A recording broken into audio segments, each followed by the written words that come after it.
ChatGPT es una especie de consultor personal que uno tiene todo el tiempo. Para que todos los estudiantes tengan ojo cuando hagan un trabajo, úsenlo, no hay ningún problema, pero como inspiración, como referencia, pero siempre tenemos que seguir desarrollando el acto de la escritura y también el del pensamiento crítico. Hay muchos empresarios que sienten que cuando el trabajador pasa mucho tiempo al frente del computador está perdiendo el tiempo.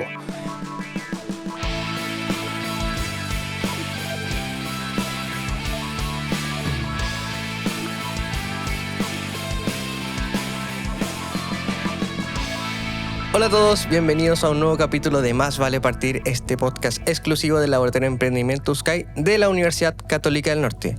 Mi nombre es Juan Cortés y hoy estaremos hablando de distintas temáticas que están relacionadas a la inteligencia artificial. Pero en esta oportunidad no estoy solo, nos acompaña la mente maestra de todos estos podcasts que nos da las preguntas necesarias para comprender todo. Su nombre es Camila Maluenda. ¿Cómo estás, Cami? Muy bien, Juan, ¿y cómo estás tú? Bien, bien. Cuéntame, ¿por qué estás aquí ahora? ¿Dónde está la Fabi? Bueno, Fabi no pudo estar acompañándonos en este capítulo, pero la vamos a ver en los siguientes, así que le mandamos un saludo grande y muchos besitos para que esté todo bien con ella. Bueno, en este capítulo queremos abordar el tema de la inteligencia artificial y tenemos un entrevistado muy interesante. Vamos a abordar la inteligencia artificial desde una mirada investigativa junto a Jorge Serrano, académico del Departamento de Administración de la Facultad de Economía y Administración de la UCN, doctorado en Gestión Estratégica y Negocios Internacionales. Y durante su tesis doctoral investigó la aceptación de nuevas tecnologías donde se busca identificar los comportamientos de los usuarios y de las empresas y cómo hacen que las tecnologías sean de mejor forma aceptadas y utilizadas dentro de la organización. También dentro de sus investigaciones está el uso de comercio electrónico y redes sociales e inteligencia artificial generativa y la creatividad. Cómo usar esta tecnología para el trabajo en la cotidianidad y los distintos roles gerenciales y administrativos, cómo esta tecnología puede hacer que el trabajo de esta persona sea más eficiente, es lo que vamos a hablar hoy en este podcast. Un tremendo invitado, está potente su biografía, así que queremos conocerlo mejor. Claro, entonces el MVP de este capítulo se llama Jorge Serrano. ¿Cómo estás? Hola Cami, hola Juan, muchas gracias por la invitación y contento de estar aquí con ustedes para discutir sobre inteligencia artificial. Bueno, empezamos con nuestra primera sección que tiene por nombre ¿Por qué vale la pena partir? Entonces, Jorge, cuéntame, ¿por qué vale la pena partir en la investigación? Bueno, vale la pena partir en la investigación para entender cómo podemos usar distintos tipos de tecnología en distintos ámbitos. Por ejemplo, en el área que yo estudio, que es la aceptación y uso, por ejemplo, en el área de las empresas, un gran problema es que la tasa de fracasos de implementaciones de tecnología en las empresas es muy alta. Está entre un 30 y 40% de los proyectos que se implementan fracasan. Y pueden fracasar por distintos ámbitos. Fracasan porque no están dentro del tiempo, no están dentro del presupuesto, o no cumplen con las expectativas, o sea, no hacen lo que las personas esperaban que hicieran. Entonces, en el ámbito de estudio que yo desarrollo, lo que buscamos es entender bajo qué condiciones o qué tenemos que hacer para que las personas utilicen las tecnologías en su trabajo o en su cotidianidad. Esto es muy relevante porque tú puedes tener una muy buena tecnología, pero si esa tecnología no es usada, entonces no vale para nada. Claro. Entonces, lo que tú haces es investigar cómo la gente adapta las nuevas tecnologías para ser más eficiente en el trabajo, ¿no? En el trabajo, pero también en la vida diaria, por ejemplo, en el comercio electrónico. O sea, cómo entender, por ejemplo, uno entra a cualquier plataforma de comercio electrónico y ve productos, esos productos lo ve, pero después cierra la ventana y hace otra cosa, y luego lo vuelve a ver, lo mete al carrito, lo saco del carrito, me decido que lo voy a comprar, pero doy un paso atrás. En el uso de las personas en su cotidianidad también. En el uso de las redes sociales, por ejemplo, hoy día las redes sociales experimentan con nuevos formatos, como por ejemplo estos anuncios que tienen llamados de acción. Comprar ahora, obtener más información, contactar ahora, esos botones, cómo hacer que la persona cuando ve ese anuncio, por ejemplo, dé clic y haga la acción, o que compre un producto directamente desde una plataforma. Ese tipo de estudio es lo que nosotros hacemos, y por otro lado también está la parte de la empresa. Y en la empresa es un poco distinto porque para los usuarios normales hay una voluntariedad, una motivación de por qué yo uso una tecnología.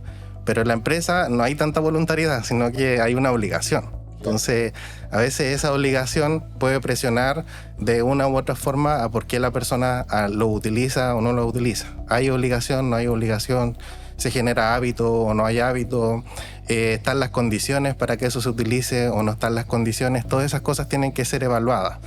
La mayoría de los proyectos tecnológicos tienen una característica de que son sociotécnicos. Entonces, por un lado está la técnica, la tecnología, en términos de software, hardware y las redes, pero por otro lado está la aceptación y el uso. Una cosa sin la otra llevan a los fracasos en general a los proyectos. Hablando igual del comportamiento igual de las personas, como que también me gustaría ponerme del otro lado, de las personas, los usuarios, como somos nosotros, ¿qué podríamos hacer al respecto también como para evitar como estos como comportamientos que de repente, no sé, nos analizan, uno cree que lo están escuchando y dicen, no sé, hablé de X tema y me aparece como en el celular, como esas cosas que de repente uno no entiende, quizás como qué explicación tienen? Una de las principales explicaciones está dada por el uso de los datos personales. Entonces, por ejemplo, cuando yo entro a una red social, yo entro a hacer una transacción, o sea, y mi transacción es quiero comunicarme con mis amigos,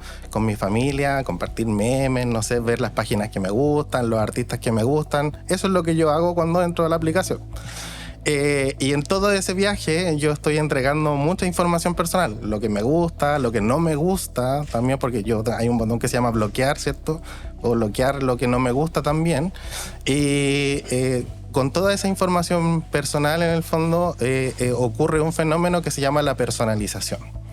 Entonces, si yo soy el anunciante, por ejemplo, yo quiero saber, quiero saber las personas que viven en tal lugar, que por ejemplo que tienen tal género, que están entre tal y tal edad y que tienen ciertos gustos por ciertas marcas o por ciertos individuos o influenciadores, ¿cierto?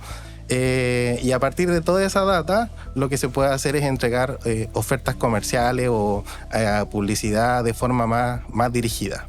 Entre esas dos cosas, entre la entrega de la información y la personalización que se produce por parte de las plataformas, hay un concepto que se llama preocupación por la privacidad. ¿Cuánto nos preocupamos en nuestra cotidianidad por nuestra privacidad, que son nuestros datos? Entonces, en nuestros estudios, lo que comúnmente ocurre cuando uno observa la realidad de Estados Unidos o en Europa, es que las personas se preocupan mucho por su privacidad y en general tiene efectos sobre su comportamiento. O sea, no voy a comprar en cualquier página o me voy a sentir un poco acosado por la página cuando esto es extremadamente personalizado, ¿cierto? Estamos hablando aquí de polera celeste y de repente entro a mi Instagram y me aparece una polera celeste y da susto. Pero lo que ocurre allí es principalmente que los anuncios se personalizan a partir de la información que yo he entregado, de las páginas que he visto, de las cosas que me gustan, y se me entrega una oferta específica. Entonces, esa preocupación por la privacidad aquí en Chile, en nuestros estudios, lo que dice es que no produce efectos en nada. No logramos entender si no se preocupan o no produce efecto. Y entonces cuando nosotros empezamos a buscar, a intentar darle una explicación a por qué ocurre esto, nos empezamos a preguntar qué pasa en nuestra cotidianidad con nuestros datos. Entonces cuando uno va al supermercado, ¿cierto? Y uno pasa todos los productos, ¿cuál es la primera pregunta? Ya sea una caja automática o una caja con una persona, ¿cierto? ¿Cuál es la primera pregunta que nos hacen? El root, ¿no? El root. Entonces en ese momento yo le dije al supermercado, mire, soy yo Jorge Serrano, viene este día, a esta hora, estos fueron los productos que compré y este es el medio de pago que utilice. Pero, wow. ¿Cómo esa información después como que llega a, al internet y después todo eso como se conjuga y finalmente como que pueden entender como mi comportamiento? Depende, puede ser de múltiples fuentes. Por ejemplo, en las redes sociales generalmente utilizan los propios datos que nosotros mismos dejamos. En los retailers, en los supermercados y en las farmacias es con esa misma información que yo entregué. Y entonces ahí también yo puedo hacer cruces de información interesantes para generar perfiles de consumidores. Entonces, una cosa importante es que esa información, cuando uno va a Estados Unidos y va a comprar un supermercado o en Europa, nadie le pregunta a usted su root. Entonces, lo que decíamos, intentábamos explicar por qué en Chile la gente se preocupa tan poco de su información, es porque hemos naturalizado la entrega de datos personales para luego recibir ofertas y cosas así, ¿cierto? Un descuento o X cosas. Y eso se da principalmente porque nuestras regulaciones, nuestras leyes de protección de datos son muy antiguas. O sea, se data del 96, cuando todavía hablábamos del teléfono, y tiene una actualización por ahí por el 2010. Y del 2010 hasta hoy día, muchas cosas han cambiado, aparecieron las redes sociales, mucho contenido, etc. Jorge, y hablando de este mismo tema, en redes sociales nos hicieron una pregunta para ti, y ¿es necesario que se hagan regulaciones en el ámbito legislativo sobre la inteligencia artificial, sobre todo aquí en Chile? Es muy necesario. Sobre la regulación en general hay dos visiones. En general, algunos empresarios consideran que las regulaciones son invasivas y que no deberían regularse tanto en los negocios, ¿cierto? Y hay otros que sí deberían regularse. En general, una de las cosas que los desarrollos de inteligencia artificial, ¿cierto? Cuando una empresa, porque está la inteligencia artificial es generativa, que son las que utilizan los usuarios finalmente, pero dentro de las empresas también se puede hacer inteligencia artificial con los datos que se cuentan, como lo que conversábamos recién en los supermercados. Y esa información personal sobre tus clientes o sobre tus usuarios, es importante que existan algunos documentos como los consentimientos informados, que el consumidor sepa para qué se va a utilizar la información que está entregando en ese momento de la compra, porque lo único que sabe el cliente es que si lo hace va a acumular puntos y le va a llegar una oferta, pero todo lo que hay detrás, ¿cierto? De cómo se distribuyen las góndolas en un supermercado, a qué hora te va a llegar un correo electrónico con una oferta del Cyber Monday y cuál va a ser el porcentaje que se va a hacer descuento, todo eso se produce a través de los datos que nosotros mismos estamos entregando. O sea, ¿podríamos decir que en Chile no tenemos pensamiento crítico? Yo creo que puede ser una explicación de por qué no se ha presionado tanto las mejoras de las regulaciones en el tiempo. O sea, nos quedamos con regulaciones de los momentos donde no había tanto uso de los teléfonos, donde no sabíamos bien que las aplicaciones para qué capturan datos y qué hacen con esos datos luego de que han sido obtenidos. Entonces sí, puede ser una potencial respuesta, pero lo importante es que se genere conciencia. O sea, que se genere conciencia de que si nosotros entregamos datos personales, esos datos personales, tiene que haber una relación bidireccional con la empresa que me diga para qué los va a usar y si yo estoy de acuerdo con que se use para eso.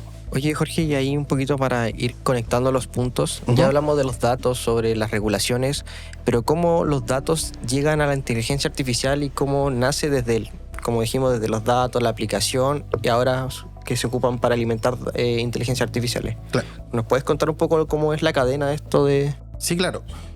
Es importante lo que tú indicas, porque entrenar una inteligencia artificial requiere de muchos datos. Entonces, pensemos, por ejemplo, cómo hacer que un auto maneje solo, sin conductor. Entonces, la programación tradicional decía, ¿cierto?, que yo tenía que establecer un conjunto de reglas.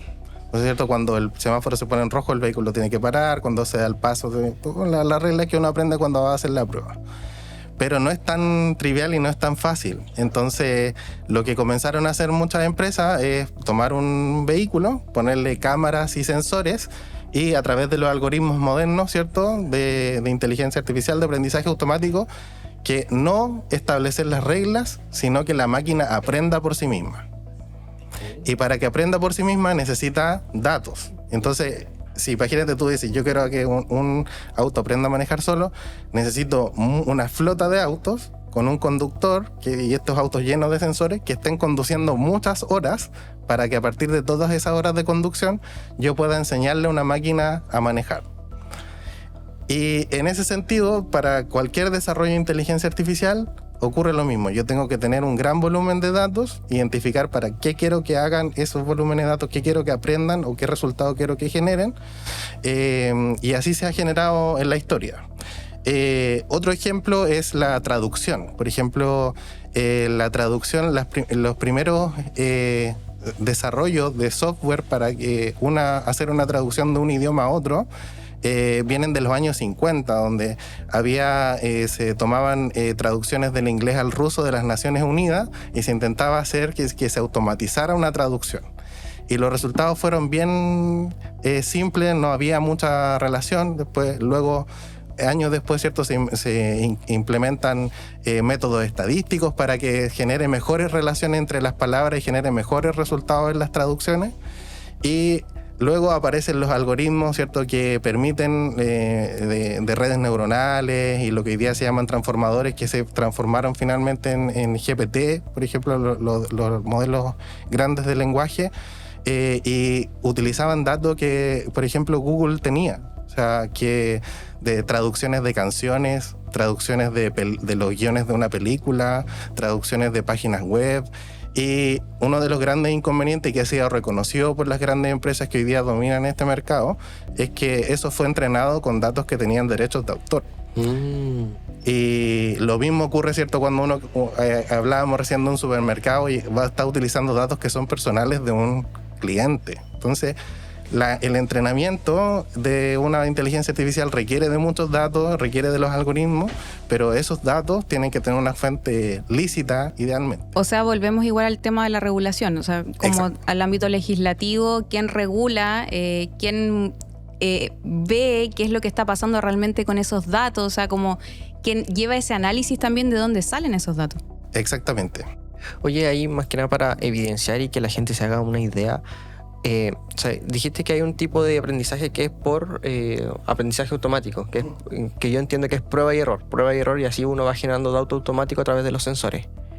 Para que una inteligencia artificial funcione y sea ya que no tenga tanto error, ¿cuántos datos debe tener alimentados dentro de ella para que dé buenas respuestas? Depende del tipo de resultado que tú esperes. Por ejemplo, si tú esperas que un vehículo maneje solo, o sea, son una cantidad importante de servidores llenos de horas y horas de video y sensores al mismo tiempo para que esto pueda ser utilizado, y te vas a dar cuenta cuándo es el punto que ya no necesitan más datos, cuando llegas a un punto de que el error, ¿cierto?, llega a un 5%, y que Okay. en general, y luego tú puedes comenzar a autoentrenar con los datos que ya tienes, lo cual es bastante complicado. Por ejemplo, salió esta semana una noticia de los supermercados de Amazon en Estados Unidos, que lo que estaban buscando era entrenar a una máquina para que uno entre al supermercado, mete los productos en la bolsa, sale y le sale el cobro automático, no pasar por una caja. Casi surrealista. Claro. Y Entrar y entonces salir con las cosas. uno piensa, ¿cómo logramos eso? Y dice, ya, una opción es ponerle un sensor a cada producto y que cuando pasen por un portal, la máquina tome todos los sensores y saque el valor y te haga el cobro. Podría ser una opción, pero encarece el costo porque hay que considerar estos sensores. Entonces lo que encontraron es que había muchas cámaras en estos supermercados y había personas en India viendo horas y horas de video y etiquetando qué producto sacaba de cada lugar, y era un etiquetado manual de cada una de esas horas de video. Wow. Entonces pasaba una persona por una góndola y sacaba un producto y había alguien en India viendo el video y decía manzana y lo etiquetaba como manzana, y entonces, pero esas horas de entrenamiento, por ejemplo, esa persona etiquetando datos todo el tiempo manualmente. Wow. ¿Hasta cuándo o cuántos datos necesita? Bueno, hasta cuando el error se disminuya a un porcentaje donde gran parte de las veces que ocurra sea exitoso. Jorge, y hablando igual de todos estos ejemplos que nos comentas, ¿estamos preparados para utilizar la inteligencia artificial? Yo diría que depende. Depende porque hay, como decíamos, hay dos tipos de formas de ver la inteligencia artificial. Una está las inteligencias artificiales generativas, que van dirigidas a consumidores como cualquiera de nosotros, y luego están las inteligencias artificiales que son desarrolladas dentro de una empresa que tiene un volumen importante de datos y que necesita dar una respuesta o tomar una cierta decisión. Entonces, respecto a esa, yo diría que hay un importante capital humano en Chile que está capacitado para hacer esos desarrollos. Y por otro lado, ¿cierto? Está las inteligencias artificiales generativas, que las de texto, las de imágenes y las de sonidos, etcétera, que también yo creo que hay una capacidad importante en nuestro país para poder utilizarlas en todo contexto. Ahora, el problema es que en muchas ocasiones se demonizan estas herramientas. Por ejemplo, yo trabajo aquí en la educación y hay una visión de la inteligencia artificial como que los estudiantes van a dejar de hacer trabajos porque van a copiar, es como el nuevo rincón del vago, por decirlo de alguna forma, de mi época. Y yo a mis estudiantes los incentivo a todo lo contrario. Les digo, úsela, pero úsela con conciencia, porque esto, una cosa, ¿cierto?, le va a entregar un resultado que muchas veces no es un resultado adecuado, pero sí siempre uno lo puede utilizar para obtener una inspiración, para definir un concepto o para obtener una cierta ayuda, pero nunca como para copiar y pegar como muchos creen que está ocurriendo. Bueno, hablando igual un poco, mencionabas que tú también eres profesor y también sé que te especializas en ingeniería de prompts, ¿no? Una cosa interesante que ocurrió con la ingeniería de prompts es que el año pasado había un interés de muchos estudiantes sobre aprender esto. Y yo también todas las mañanas entro, veo las noticias, me gustan mucho las noticias de tecnología. Y veía, ¿cierto? Por ejemplo, cuando el gerente de Google, el CEO de Google, dice la inteligencia artificial es más o menos equiparable al dominio del fuego. Entonces uno dice, oye, esta cosa parece que es en serio. Luego también, ¿cierto? Hay otros que dicen que va a ser más importante que saber Excel para ciertos puestos en el futuro. Entonces, ante eso y la demanda que había de los estudiantes, comenzamos a preparar un curso específico de ingeniería de prompts, ¿ya? Que también nos implicó que tuviéramos que estudiar, que tuviéramos que desarrollar un curso completo, de preparar ejercicios y ver cómo resultaba. Y la verdad que los resultados fueron súper buenos. La gente no se esperaba la cantidad de cosas que se podían hacer y la cantidad de soluciones que podía dar a sus trabajos en su vida cotidiana. Oye, Jorge, entonces, en relación a todo lo que hemos hablado, sabemos que tú eres experto en prompt. ¿Nos podrías explicar qué es un prompt y cómo se conecta con los datos y todo lo que hemos hablado? La ingeniería de prompts, también se llama ingeniería de instrucciones en español, es poder identificar la mejor forma de entregarle un input a una inteligencia artificial para obtener el mejor output, la mejor salida. Entonces, lo que ocurre muchas veces es que la gente se desmotiva porque le entrega una instrucción a una inteligencia artificial generativa como ChatGPT y la respuesta no le convence mucho. Entonces, por ejemplo, en la comunicación, ¿cierto?, interpersonal, hay muchas cosas que son importantes. No solamente lo que se habla, sino que el tono, la comunicación no verbal, y hay un contexto detrás de todo.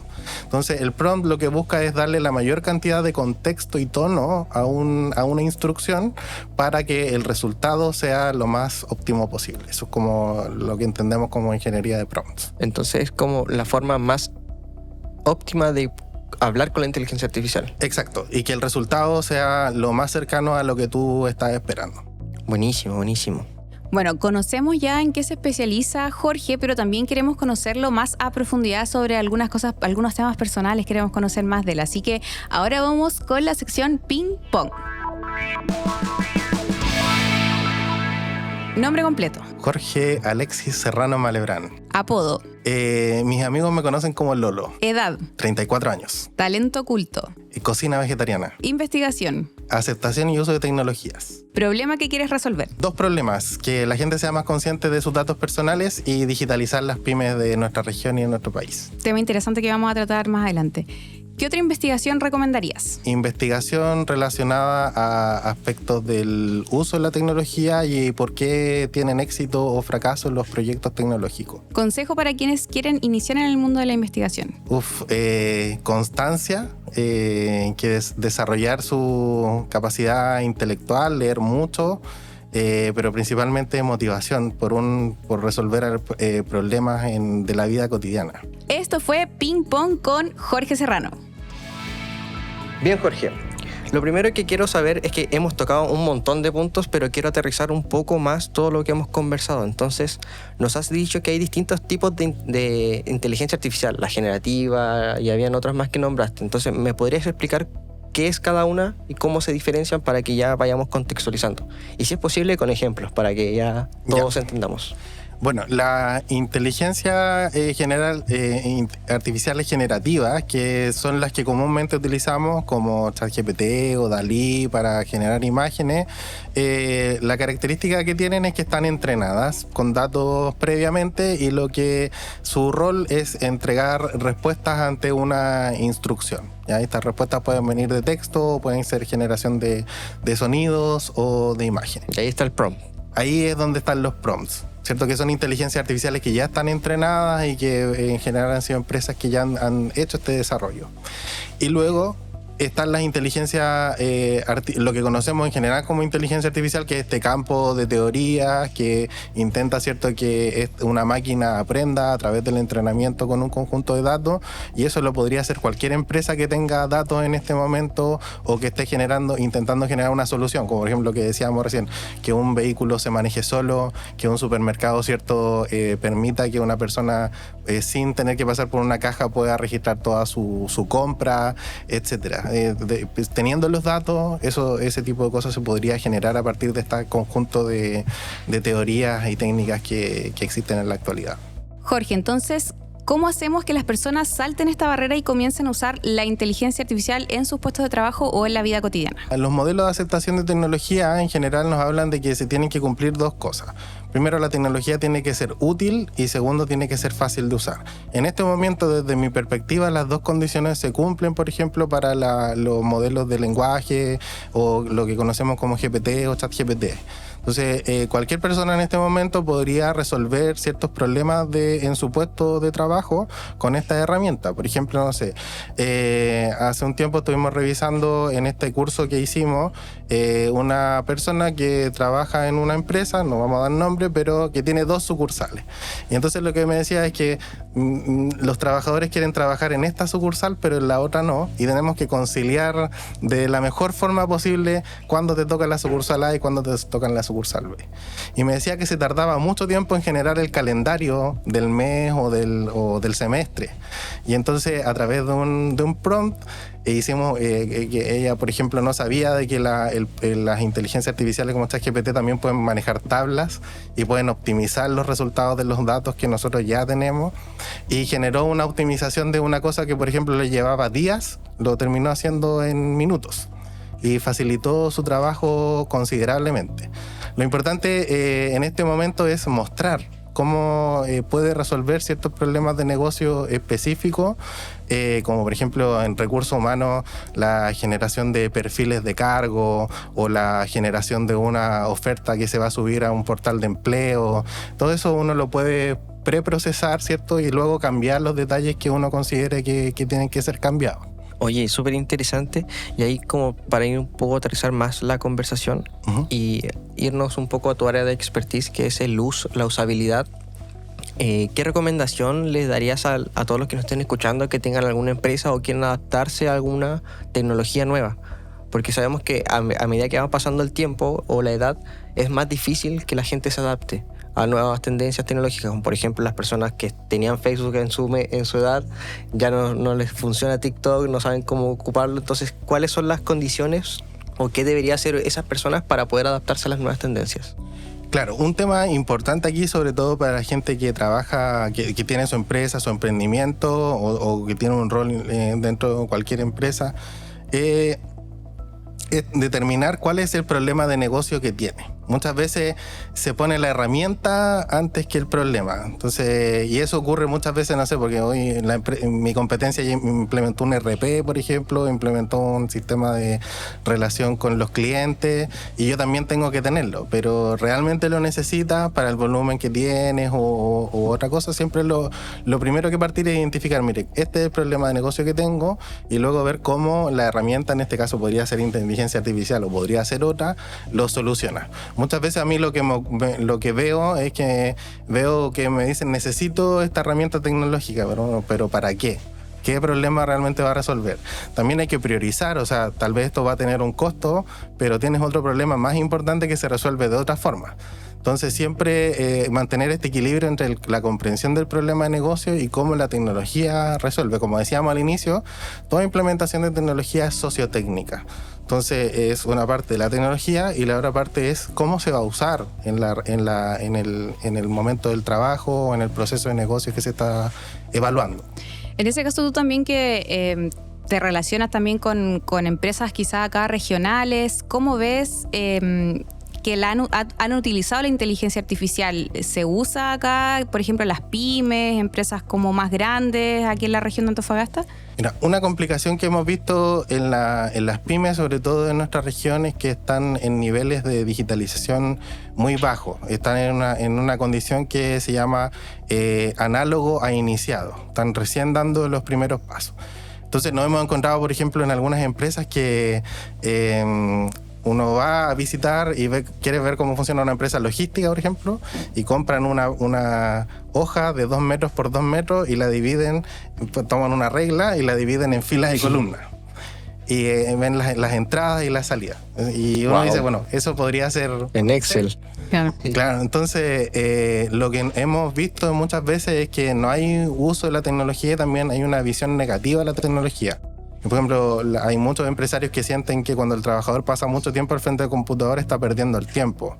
Entonces, cambiar esas visiones es un poco complejo, pero estamos haciendo esfuerzos, ¿cierto? Ahí yo trabajo en un programa de Corfo en conjunto al Parque Científico Tecnológico que se llama Fortalece Pyme, y en ese contexto hemos primero diagnosticado, queríamos ver qué había, y los resultados eran sorprendentes. Cerca del 75% de las empresas están en niveles análogos, o sea, tiene menos del 20% de sus procesos están digitalizados. Wow. Entonces es bastante sorprendente lo que ocurre, y este tipo de programas financiados por Corfo, por ejemplo, apoyan a que las empresas comiencen a hacer sus primeras implementaciones de tecnología y que vayan probando, ¿cierto? Y que vean lo que sirve, lo que no les sirve, y que se vayan digitalizando y que vayan poniendo cada vez más tecnología dentro de sus procesos. Entonces, como para concluir un poco todo lo que hemos conversado, yo creo que el desafío está en educar sobre la inteligencia artificial y que, como tú dices, quizás se hagan más talleres, más cursos, y la gente también comience a aprender que la digitalización y la inteligencia artificial puede ser un aliado. Claro. Y una cosa importante respecto a eso, que es la capacitación, es que nosotros en este mismo programa el año pasado trabajamos en el plan de formación. Y en algún momento mi sensación era que lo que se solicitaba era que se enseñaran herramientas. Y yo le decía, yo lo que pensaba era, y lo que mencioné en ese momento es, considero que no es necesario que la persona aprenda herramientas, sino que aprenda por qué esta herramienta puede ser utilizada y cómo puede solucionar un problema de negocio. Una vez que la persona es consciente de que tiene un problema de negocio que puede ser solucionado con tecnología, se selecciona la herramienta, pero no ir directamente por la herramienta. Creo que ese es un problema, porque una discusión que hemos tenido muchas veces con estudiantes o con colegas es sobre el uso de la inteligencia artificial en las pymes. Digo, bueno, sí, podemos hacerlo, podemos enseñar inteligencia artificial, pero lo que primero necesitamos es que diagnostiquen, ¿cierto?, sus problemas, en qué procesos pueden utilizarla, de qué forma pueden utilizarla, y luego enseñamos la herramienta para hacer este match perfecto entre estas dos cosas. Oye, ahí quiero volver un poco a la pregunta anterior. Bueno, la respuesta, y este 20% que tú dices que es solamente el 20% que está digitalizado. Ajá. De procesos que están digitalizados. Exacto. Me parece súper power, o sea, que es una brecha bastante grande que tenemos, porque estamos hablando de inteligencia artificial, pero hay empresas que tal vez no tienen ni siquiera un Excel o algo un poco más incipiente, entonces no creo que sea el primer paso pedirle que incorpore inteligencia artificial, sino como lo que usted menciona, que es la digitalización, porque hay que ir por etapas, fases y maduración y adaptándose a las nuevas tendencias tecnológicas. Entonces, en ese sentido, ¿cuál sería como la recomendación para poder dar esa transición poco a poco? O sea, no sé si poco a poco, sino porque igual las tendencias avanzan súper rápido, hay que saber adaptarse y subirse a la hora lo más rápido posible. Entonces, ¿qué recomendación o qué podemos darle de consejo a estas empresas? Sí, lo primero es el tema de la digitalización es muy importante en la actualidad, que los procesos de negocio, ¿cierto?, sean mediados a través de la tecnología. Y a través de esto, ¿cierto?, las empresas comienzan a generar datos y los datos producen información. Y cuando las empresas tienen información pueden tomar mejores decisiones. Y ese sería como el camino lógico. No podemos tomar buenas decisiones si no hemos controlado previamente tomando estos datos a partir de distintos procesos de negocio. Y no podemos generar inteligencia artificial dentro de esa empresa si es que la empresa no tiene datos. Ahora, una parte para solucionar esto son las inteligencias que conversábamos, las inteligencias artificiales generativas, que pueden ser utilizadas, ¿cierto?, para obtener recomendaciones, para optimizar ciertos procesos, para generar, ¿cierto?, o para que los empresarios puedan utilizarlo para conversar con estos chats y ver, mire, tengo que tomar esta decisión y este es el contexto, de qué forma lo podría hacer o qué herramienta me recomienda para arreglar esto.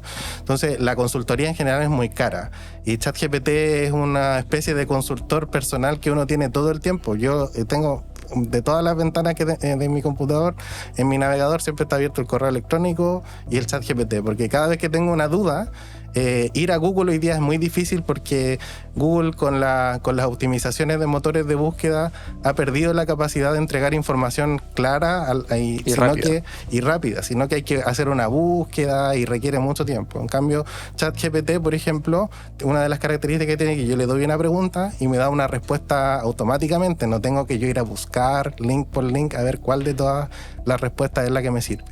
Bueno, Jorge, en cuanto a tu respuesta, me parece súper interesante y dejar en énfasis el paso a paso que nos diste para que las empresas adapten nuevas tecnologías, porque estas tecnologías generan datos. El dato genera información y la información a la empresa les da el pie a tomar mejores decisiones. Entonces, con esto quiero terminar la sección y pasar a una sección que nosotros tenemos por nombre Datos que nos importan. Investigando sobre algunos datos interesantes o poco comunes que uno puede encontrar sobre la lectura de la inteligencia artificial, fue que más del 60% de los encuestados utilizan un taxi autodirigido con inteligencia artificial durante el tráfico intenso. Tenemos mucha fe en la inteligencia artificial, parece, cuando se trata de transporte o logística. A más de la mitad de los encuestados, que fue una encuesta que fue hecha por Intelsia, no les importaba tomar taxis autodirigidos. O sea, el 60% no les importaba tomar autodirigidos o que la inteligencia artificial gestionara el tráfico aéreo. Eso fue un 57% de las personas encuestadas que dieron ese resultado. Así que un dato un poco freak, pero que no sé si confiaría en un auto que anda con inteligencia artificial, porque la verdad dudaría de mi seguridad, pero al parecer hay gente que sí preferiría eso. Estás en la minoría, Cami. A preguntarle a Jorge, ¿qué tan seguro sería esto? Puede ser seguro, pero lo que es incierto es cuántas personas están dispuestas a hacerlo, por ejemplo, en un avión. Yo en un auto me subiría, pero no sé si un avión hoy día básicamente se maneja solo. Y a pesar de eso, hay un piloto. Pero imagínate si no hubiera piloto, no sé si me sentiría tan seguro. Oye, pero tengo entendido que un avión es mucho menos letal. Hay menos probabilidad de muerte en un avión que en un auto. Es más peligroso andar en auto que en avión. Pero aún así se comprueba en el fondo, como que vamos a la sección mito y verdades, pero me voy a adelantar, que la gente piensa que la inteligencia artificial le va a quitar el trabajo. O sea, finalmente igual se necesita una persona, un ser humano, que esté ahí dirigiendo todo en algún tipo de trabajo. Así que te doy el pase, Juan, para la siguiente sección. Perfecto. Entonces ahora entramos a nuestra sección, como bien dijo Cami, que se llama Mitos y Verdades. Bien, Jorge, ahora pasamos a esta sección donde yo te voy a dar ciertas preguntas y tú me tienes que responder si un mito, una verdad y por qué. ¿Ok? Entonces, la primera pregunta es: ¿la IA podría quitarnos el trabajo? Podría, en algunos casos, sobre todo los trabajos que son más rutinarios, ¿cierto? Que implican acciones repetitivas en el tiempo, podría ser, pero no en todos los casos. ¿ya? Por ejemplo, al principio dábamos el caso de la traducción por computadora. Y hoy día las traducciones de computadora, por ejemplo, con los modelos de GPT, son muy buenas. Pero a pesar de eso todavía hay traductores y seguirán existiendo traductores. Lo que podría ocurrir, ¿cierto?, es que hay algunos trabajos que se van a transformar y hay otras personas que se van a tener que reasignar en otros espacios dentro de las empresas, pero llegar al punto en el cual, por ejemplo, ninguno de nosotros esté trabajando, yo lo veo un poco complicado, ¿cierto? Como por ejemplo en los países nórdicos se habla de la renta básica universal, o sea, pagar un salario independiente de si usted trabaja o no, porque se espera de que en el futuro no existan tantos trabajos, pero en general siento para muchos roles se requiere de regulación. Incluso para la misma inteligencia artificial, como veíamos en el ejemplo de Amazon, se necesita gente que esté etiquetando datos para mejorar constantemente estas mismas herramientas. La inteligencia artificial entrenada por sí misma, yo dudaría. Oye, ahí quiero dejar en pie y hablarles a ustedes que nos están escuchando qué opinan de la renta básica universal. Déjenos en los comentarios. Ahora pasando a la siguiente pregunta es, ¿se puede confiar 100% en las respuestas que nos da la IA? No se puede confiar totalmente porque todavía presenta algunos sesgos y problemas. Por ejemplo, hay varios casos descritos de una persona que le dice dame los mejores 5 libros de economía y dio los libros con nombre, autor, editorial, año, y cuando la persona tomó el libro y lo fue a buscar para comprarlo, no existía nada, ni el libro, ni el autor. Se inventó todo. Claro, eso ocurre también que las inteligencias artificiales siguen teniendo un problema que no se ha resuelto, que se llaman las alucinaciones. Entonces llega un momento de que empieza a dar respuestas de cosas que generan incoherencia o de que no, si sobre todo cuando yo hago muchas preguntas una sobre otra, va perdiendo contexto de las preguntas anteriores y pierde cierta capacidad de entregar buenas respuestas. Ese problema hasta la actualidad no ha sido resuelto, el problema de las alucinaciones. Y otro problema que tiene son los sesgos. Por ejemplo, hay un sesgo que se llama la ventana de Overton, que significa que hay temas que nosotros consideramos buenos en el pasado, pero que hoy día los consideramos cuestionables. Ahí usted puede imaginar cualquier tipo de problema que es así. Y entonces lo que uno podría ver es que si una inteligencia artificial no se ha entrenado con suficientes datos, puede tomar esos datos del pasado donde ese fenómeno era bueno y considerarlo bueno en la actualidad, pero en la actualidad nosotros sabemos de que no es bueno. Entonces, y otro tipo de sesgo que también va generando, sesgo de moralidad, por ejemplo, hay un caso descrito que Amazon utilizaba para asignarle los nombres a los productos, que entonces yo le muestro una imagen del producto y quiero que me entregue un nombre. Y hay un mueble que tenía un color café. Y entonces la respuesta dice, no puedo dar una respuesta porque esta palabra podría ser considerada ofensiva. Por ejemplo, entonces, en la actualidad no podemos confiar a 100% plenamente en los resultados que entrega, pero sí, como decíamos, como que nos dé inspiraciones, que nos responda a ciertas definiciones, que nos revise algún documento, algún texto. Por eso es plenamente utilizable. Pero ya para llegar a resultados más complejos, siempre hay que tomar ciertas precauciones respecto a la interpretación de lo que indica. Wow. Cuático. Porque igual depende mucho sobre quién lo esté programando y los sesgos que tenga esa persona. Yo creo que siempre hay que verificar la información que uno usa. Exactamente, porque hoy día es una caja negra, porque los algoritmos que se utilizan, en general nosotros sabemos la entrada y sabemos la salida, pero lo que hay dentro solo sabemos que es un algoritmo, una red neuronal y que pueda tomar distintos caminos. Por ejemplo, cuando yo hice el curso de prompts, a veces los estudiantes me decían, pero no me dio la misma respuesta que te dio a ti, ¿no? Porque es una red y probablemente pueda haber una desviación en las respuestas que pueda entregar. Oye, ahora pasando a la siguiente pregunta que tiene mucha relación con lo que dijiste, y es porque eres profe. ¿Se nota mucho cuando alguien utiliza IA o cuando alguien utiliza GPT, por ejemplo? Se nota. Lo notamos las personas primero, las que lo utilizamos constantemente, y hace unos días compartí con algunos colegas un artículo científico que salió sobre las palabras más utilizadas por ChatGPT sobre todo conectores. Y ahí está claro que hay conectores que son altos, no los voy a decir para que mis estudiantes no sepan, pero hay algunos conectores que aparecen, tienen una mayor preponderancia de ocurrencia, y entonces uno puede distinguir un texto de otro. De igual forma, hoy día existen herramientas que nos permiten diagnosticar un documento. Antes nosotros lo utilizamos para comprobar esto con fuentes en la web, pero hoy día también permite diagnosticar cuánto de esto fue escrito por una inteligencia artificial. Entonces, para que todos los estudiantes tengan ojo cuando hagan un trabajo, úsenlo, no hay ningún problema, pero como inspiración, como referencia, pero tenemos como que seguir como una base, pero siempre tenemos que seguir desarrollando el acto de la escritura y también el del pensamiento crítico. Eso no podemos perderlo. Gente, no ocupe textual ChatGPT. Claro, no copiar y pegar. De hecho, ahí quiero mencionar algo que el otro día encontré un paper en el Sevier, que el abstract, el resumen salía, puedes decir esto y como la definición que te da GPT 2 puntos y después te da el abstract y estaba subido en el paper. Entonces, hasta los papers uno puede encontrarse con estos errores. Bien, Jorge, entonces la siguiente pregunta igual tiene un poco de relación con el GPT. Entonces quiero saber si hay alguna...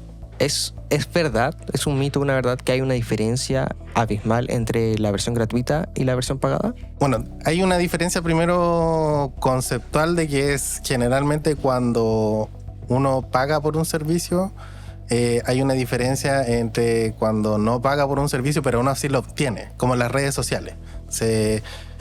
Ocurre todos los problemas que ya hemos latamente descrito sobre cuando uno no paga nada pero ocupa el servicio y para qué se ocupan sus datos personales. En el caso de las personas que pagan, en el fondo están un poco más libres de eso, de que sus datos personales o las preguntas que hace puedan ser utilizadas luego para volver a reentrenar esas mismas inteligencias artificiales. Y segundo, la cantidad de herramientas que hay en la versión de pago son mucho más amplias. Por ejemplo, hoy día puedo hacer que lea un gráfico, no sé, yo generé un gráfico en mi empresa y quiero que lo lea y lo interprete y que me diga qué acción tomar o que lo interprete, qué significado tiene un gráfico de barra o cualquier tipo de gráfico. Lo podemos hacer a través de ese tipo de herramientas, mientras que la versión gratuita es más limitada respecto a la cantidad de cosas que puede hacer.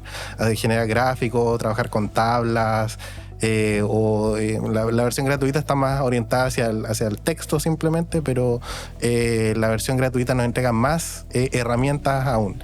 Y lo otro es que la versión gratuita la versión pagada nos abre más herramientas para generar imágenes, vincular textos con imágenes, entre otras cosas. Buenísimo. Entonces ahora damos por finalizada esta sección que se llama Mitos y Verdades. Bueno, ya vamos llegando al cierre de este capítulo y le quiero preguntar a Jorge, en nuestro caso que trabajamos con emprendedores e impulsamos emprendimientos, ¿deberíamos comenzar a educar e incorporar la inteligencia artificial en nuestros programas? Sí, yo creo que es una herramienta necesaria y una herramienta fundamental en la actualidad, sobre todo para resolver ciertos problemas. En mi época era, y hasta el día de hoy lo sigue siendo, pero en mi época era más fuerte, saber Excel, por ejemplo, te daba una ventaja competitiva frente al quien no lo sabe. Así como antes era saber usar un computador, te daba una ventaja.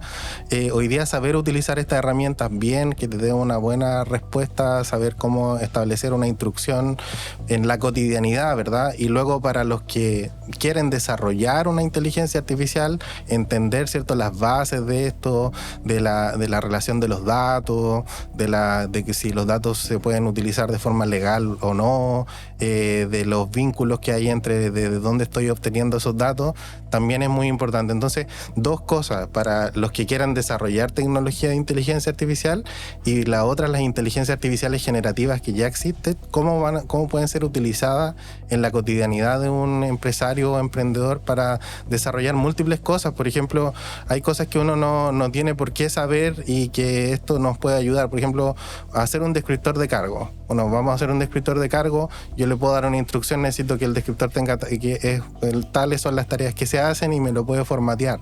O tengo tres formatos distintos y no sé cuál elegir. Entonces, encontrar un experto en recursos humanos que me diga cuál es muy complejo, pero yo puedo utilizar esta herramienta y decirle, ayúdame a ver cuáles son los pros y los cons de cada uno de estos formatos y dime cuál es mejor. Y uno lo puede ayudar para cualquier decisión en la cotidianidad del trabajo, este tipo de herramientas. ¿Y se puede confiar en esa decisión que me da ChatGPT? Para casos simples sí, En algunos casos más complejos, como lo que veíamos recién, solicitar respuestas altamente complejas o a desafíos o a problemas más difíciles o que requieran de mucha información, es complicado. Pero para tareas básicas es muy útil. y sobre todo para hacer definiciones y para obtener siempre inspiración y obtener, ¿cierto?, también alguna respuesta o ver algo que uno no está viendo. Por ejemplo, a mí me pasó el otro día que firmé un contrato hace un par de años atrás y no tenía claridad de qué cosas se podían hacer con ese contrato y qué no. Entonces tomé el Word, le puse Control-C, lo pegué y le dije, dime si yo podría eventualmente hacer esto con este contrato. Y me dio una respuesta que habiendo pedido un abogado, ¿cierto?, hubiera significado un costo, un tiempo, me dio una respuesta que más o menos me dejó tranquilo. O sea, bueno, con este contrato esto no se puede hacer. O sea, igual tiene que haber un criterio al usarlo también. Exacto. Sí, yo creo que hay que tener como este visado de lo que te entrega, uno ver si es que en verdad te funciona y desde ahí hacer las modificaciones pertinentes y enviarlo o ocuparlo para lo que uno lo necesite. Así es. Y finalmente, ¿cómo proyectas el funcionamiento de la inteligencia artificial en la sociedad? ¿Hasta dónde puede llegar?